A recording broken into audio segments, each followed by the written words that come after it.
Hello everyone, আসসালামু আলাইকুম। আমি মেঘা। আশা করছি সবাই ভালো আছেন। আজকের ব্লগটা এই পিচ্চি বাবুটার কথা দিয়ে শুরু করলাম।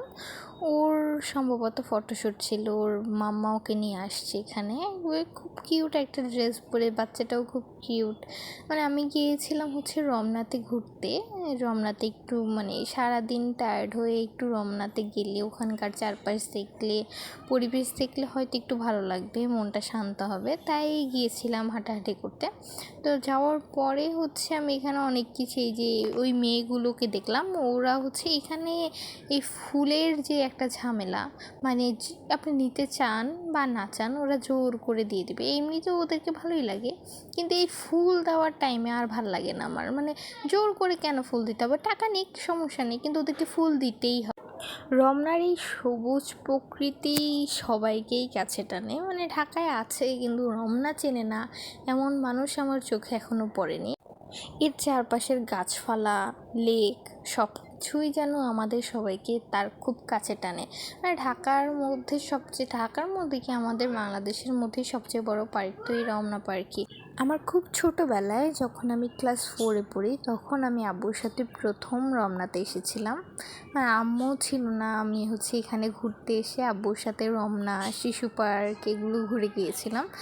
তখনই আমি দেখেছিলাম যে এই লেকটা তখন খনন করছিল। এখন তো পুরোপুরি পরিপূর্ণ লেক হয়ে গেছে, কিন্তু তখন লেকটা ছিল না, খনন করছিল জাস্ট।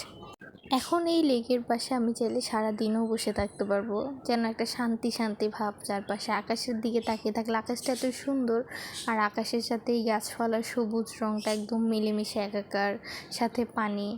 আমি আমার কলেজের ব্যাগটা সাইডে রেখে দিয়েছিলাম, এই জন্য আবার ওখানে উঠানোর সময় ভিডিও হয়ে গেছে, আমি অ্যাড করে দিলাম এটার সাথে। মূলত কিছুদিন ধরে আমার খুব বোরিং লাগছিল, এই 1-2 সপ্তাহ পড়াশোনার প্রেশার, সাথে কলেজের আসা যাওয়ার প্রেশার, এত প্রেশার একসাথে আসলে অনেক দিন পরে নেওয়া হচ্ছে। আমি এত কিছু মেলা টিকে উঠতে পারছিলাম না, তাই মনটাকে একটু রিফ্রেশ করার জন্য এই রমনার লেকের পাশে এসে কিছুক্ষণ বসেছিলাম। আমি ছবিও তুলেছিলাম, সেগুলো তো আর এখানে শেয়ার করা যাবে না। রমনার ওই ব্রিজগুলোর এই সাইডগুলো বেশি শান্তিময়। এখানে দাঁড়িয়ে থাকলে, বসে থাকলে পুরো সাইডগুলোই দেখা যায়। ব্রিজে অনেক মানুষ থাকে, অনেকের প্যারা থাকে। আর এই ফুলটা, এই যে কিছুক্ষণ আগে দেখালাম আমি, ওই ফুলটা নেওয়ার আমার অনেক দিনের শখ ছিল। এই ফুলটা আমি আগে যখনই রমনায় আসতাম আমার মনে হতো কবে আমি হাতে পাবো। আজকে আমি পেয়ে গেছি, তাও গাছ থেকে পেরে পাইনি, গাছের নিচে ছিল। রমনাতে অনেকেই দেখি পিকনিকে আসে, বন্ধুদের সাথে আড্ডা দিতে আসে, বা পার্সোনালি কারোর সাথেও আসে, ঘুরে ফিরে। এই রাস্তাটা আমি অনেক আগে, প্রায় 2-3 বছর আগে আমার ভাইয়াদের সাথে আসছিলাম, তখন এখানে অনেক ছবি তুলছিলাম। সুন্দর লাগে এখানের ছবিগুলো। এই আমাদের আজকের ব্লগের মেইন টপিক, এই ফটোশ্যুটটা। বাচ্চাটা এত কিউট, ওর ফটোশ্যুটগুলো দেখে আমার এত ভালো লাগতেছিল। এই ফটোশ্যুটটা দেখানোর জন্যই মেনলি আমি আজকের ভিডিওটা করছি। ওর ড্রেসটাও খুব প্রিটি ছিল, ফটোশ্যুটের জন্য একদম পারফেক্ট। তো আজকে এখানেই শেষ। আল্লাহ হাফেজ, আসসালামু আলাইকুম।